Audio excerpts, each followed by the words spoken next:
Muy buenos días, son las 6:07 minutos, damos apertura a esta nueva emisión del noticiero de Televen. También estamos abriendo una nueva semana informativa con muchas notas que presentarles a todos ustedes y diversos relatos sobre las informaciones más importantes que despuntan en esta jornada y que ya están en la agenda de trabajo desarrollándose desde hace varias horas, sin duda alguna.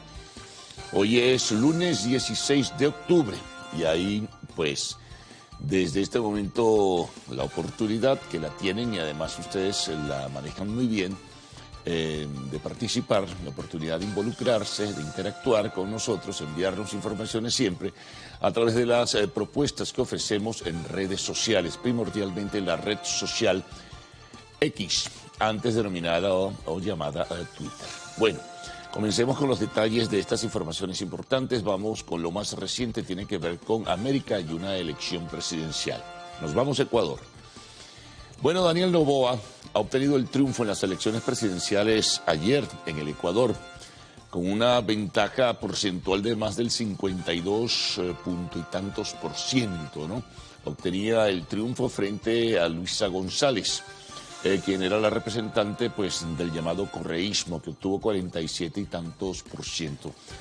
Participó notablemente más del 82% de la población y estos resultados de más del 52 que obtuvo Daniel Noboa, un empresario emergente de 35 años, el presidente más joven en la historia de Ecuador.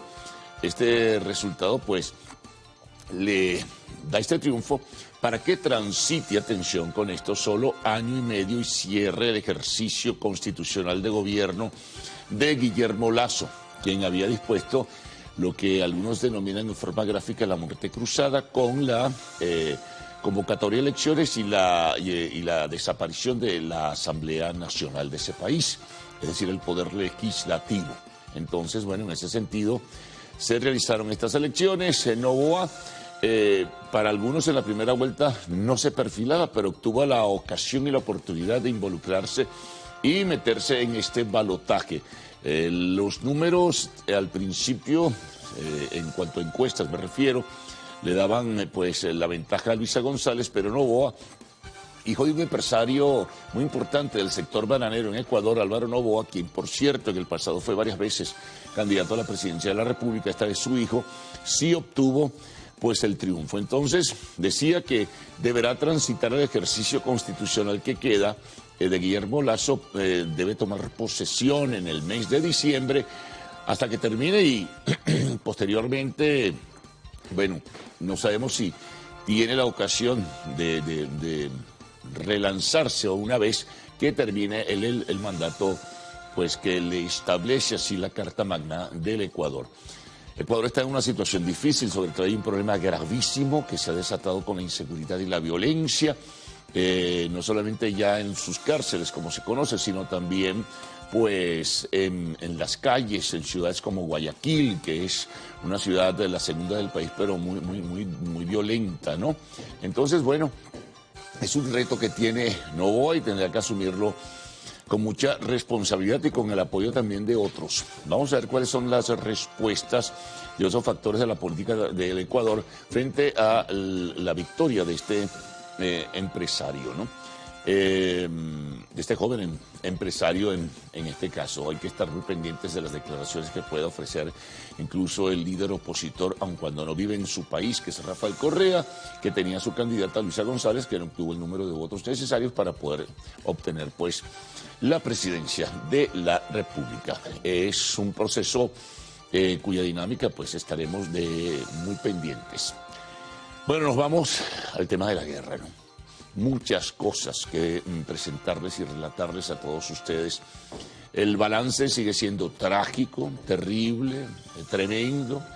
El número de muertos en la Franja de Gaza por los bombardeos y la incursión aérea israelí, de acuerdo a información del Ministerio de Salud de Gaza, se elevan a 2.329, más de 9.200 heridos. Del lado israelí, se conoció que el nuevo balance de personas fallecidas lleva el número a 1.400 o un poco más de 1.400 personas pues muertas por la acción del grupo fundamentalista Hamas que penetró el pasado sábado 7 de octubre las fronteras, bueno, y realizó allí pues generó una situación irregular con muerte fundamentalmente de civiles. Además, ayer adicionalmente se conoció, las autoridades israelíes lo revelaron, que hay 155 rehenes israelíes en manos de este grupo fundamentalista cuyo propósito, el de Israel, es sencillamente eliminarlo, ¿no? Que es el foco de toda esta lamentable circunstancia que allí se ha generado. Por lo demás, la situación se hace más difícil, es mucho más tensa, porque por el norte, sur del Líbano, norte de Israel, también se presenta una situación irregular con la participación militar del grupo Hezbollah, que es un grupo chií auspiciado y estimulado por Irán. En este caso, bueno, ha habido enfrentamientos y también hay un saldo de personas fallecidas, más de 60 personas al parecer. Hay otras cifras que hablan un poco menos, también un número significativo de heridos. Han atacado territorio israelí y han respondido las fuerzas israelíes con bombardeos, dejando este saldo. Por lo demás, hay una enorme inquietud porque, al parecer, todavía sobre ello no hay nada confirmado. Guardias revolucionarios iraníes se estarían trasladando a la frontera con Siria. Por lo demás, el fin de semana, el jefe del grupo Hamas se reunió en Qatar con el canciller iraní para hacer una evaluación de lo que estaba ocurriendo. Irán dice que no puede ser indiferente, por lo menos es lo que sugieren declaraciones de sus voceros frente a esta situación. Esto a su vez tiene otras repercusiones. Estados Unidos ayer, el presidente Biden en una entrevista dijo que sugiere a Israel que si incursiona para defenderse en la franja de Gaza no pretenda quedarse o mantenerse en ese territorio. Israel ha dicho que inexorablemente tendrá que intervenir para barrer las bases del grupo, así lo califica, terrorista de Hamas, y acabar con los peligros que tiene Israel, que su propósito es ocupar por un buen tiempo hasta hacer un limpiado del adversario, su eliminación en este caso, y luego pues invitar a una fuerza o promover una reunión para que se cree una fuerza multinacional árabe y maneje la zona. En el pasado, hace unos cuantos años atrás, en 1947 en adelante hasta 1967, esa franja de Gaza estuvo bajo supervisión y de alguna forma manejo de parte de Egipto. Lo cierto del caso es que eso se está manejando. Mañana hay una reunión del Consejo Europeo para evaluar esta circunstancia. Bueno, a pesar de que ya fijó a través de un comunicado de la Unión Europea su posición, respetando el derecho de Israel a defenderse de los ataques del grupo fundamentalista Hamas, pero habrá una reunión de emergencia, una reunión extraordinaria, donde fijará otro punto de vista. Preocupado está el gobierno también de los Estados Unidos por una probable participación de Irán frente a esa alternativa que surge, o esa posibilidad más bien diría, que surge. Estados Unidos ha dispuesto a la movilización de otro portaaviones, el Dwight Eisenhower, hacia el Mediterráneo Oriental, cargado de aviones y, por supuesto, de piezas de guerra, porque se teme que pudiera haber la tentación de Irán de involucrarse. A Irán se le ha acusado de tener que ver pues con el apoyo logístico del grupo Hamas y, por supuesto, también el apoyo claro y evidente que se ha expresado hacia el grupo Hezbollah, que tiene presencia militar o bases militares en el sur del Líbano. Es muy tensa, sin duda alguna, la situación que allí se está viviendo, y en este sentido pues hay que estar muy alertas.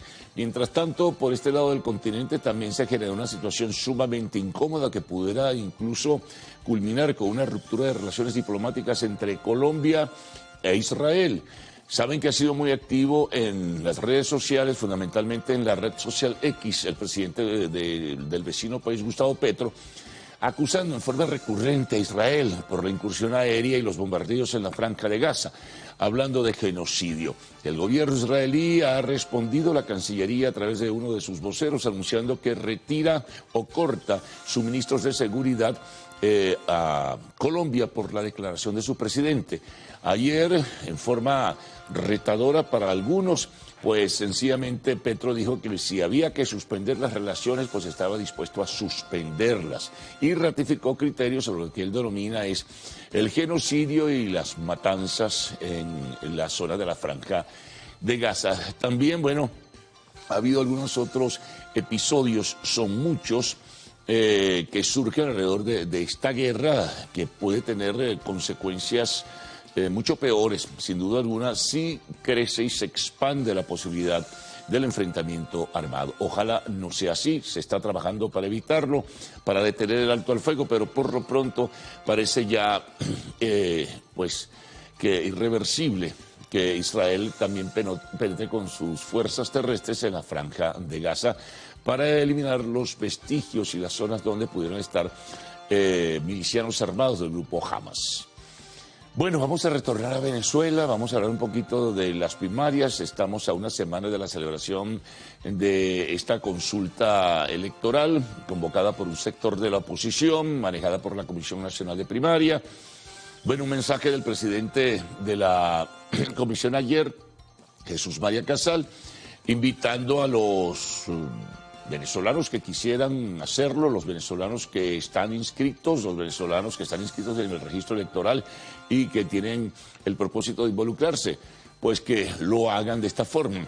Han surgido diversas encuestas en los últimos días donde se aprecia un mayor interés y se aprecia un propósito mucho mayor porcentualmente hablando de participar de algunos venezolanos interesados en el tema de las primarias o de la primaria.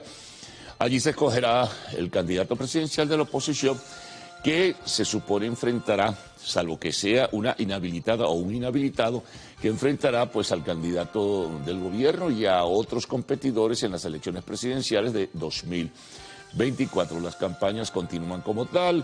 Este fin de semana la Comisión Nacional de Primarias hizo algunas aclaratorias que ya se conocían. Lo que hizo fue reafirmar, por ejemplo, el tema de quién debe, como Freddy Superlano el día viernes renunció a su candidatura y ofreció los votos del Partido Voluntad Popular a María Corina Machado. Entonces, en el tarjetón electoral, la Comisión Nacional de Primaria aclaró que quienes vayan a votar por Freddy Superlano, que es el candidato de Voluntad Popular, esos votos se correrían. Serían acreditados, como se dice, acreditados a María Corina Machado. Bueno, otros han dicho que siguen en la contienda, Carlos Prosperi, Andrés Caleca y otros candidatos en este sentido.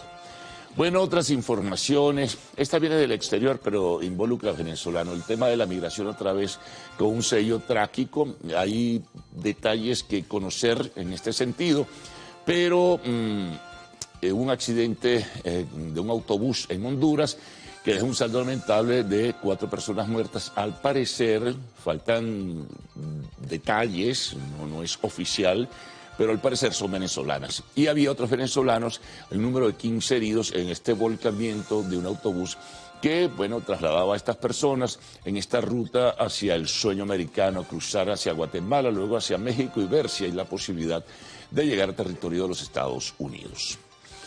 Otra información tiene que ver con la economía venezolana. Bueno, ¿cómo está la paridad dólar-bolívar para el día de hoy? Cito esto porque el nivel de expectativa se genera con la inyección de mayores recursos del parte del Banco Central de Venezuela a las mesas de dinero de la banca pública y privada. Esto para tratar de detener lo que es la dinámica de la paridad dólar-bolívar. Bueno, para hoy, lunes 16 de octubre, está en 34.87. Hay que estar muy pendientes, atención, porque se va a ejercer presión notable, porque el gobierno está comenzando a pagar estos bonos de ayuda, que son las diferentes misiones. Y esto, aun cuando sean cantidades en apariencia menores a nivel individual, pero cuando se hace colectivo es una buena cantidad de dinero que inyecta presión sobre la liquidez y esto a su vez pues ejerce peso sobre la inflación, que es el mal de todos los males entre tantos, ¿no? Pero uno de los principales, yo diría que el vital de la economía venezolana. Entonces, 34.87 para la economía formal, cuidado con las especulaciones. Bueno, otros temas internacionales rápidamente. Hubo elecciones en Polonia ayer también. El partido gubernamental obtuvo la victoria, pero no suficiente, sobre todo en el poder legislativo. Viene un proceso de negociación. Los opositores piensan que pueden sumar votos con otros partidos para simplemente desplazar al oficialismo del gobierno. Y en la Argentina, ya que mencionamos procesos electorales, el próximo domingo habrá elecciones presidenciales.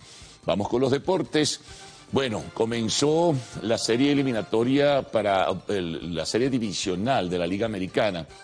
Se enfrentaron Astros de Houston y Rangers de Texas, pero hubo un juegazo de John Montgomery que dejó paralizado a Houston. Hubo un episodio allí donde estuvo involucrado el venezolano José Altuve.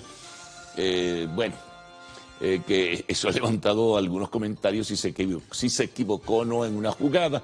Lo cierto es que ganó Rangers el primer partido 2-0.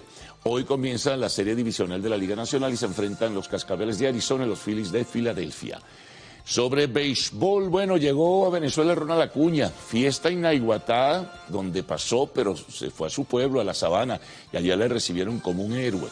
También tenemos que en fútbol, recuerden, mañana con transmisión de Televen a las 5 de la tarde, se enfrenta la Selección Nacional de Fútbol, la Vinotinto, a su similar de Chile, importante dentro de las eliminatorias del Mundial 2026. Y en cuanto a la Eurocopa, pues España clasificó ayer al derrotar 1-0 a la Holanda de Erling Haaland.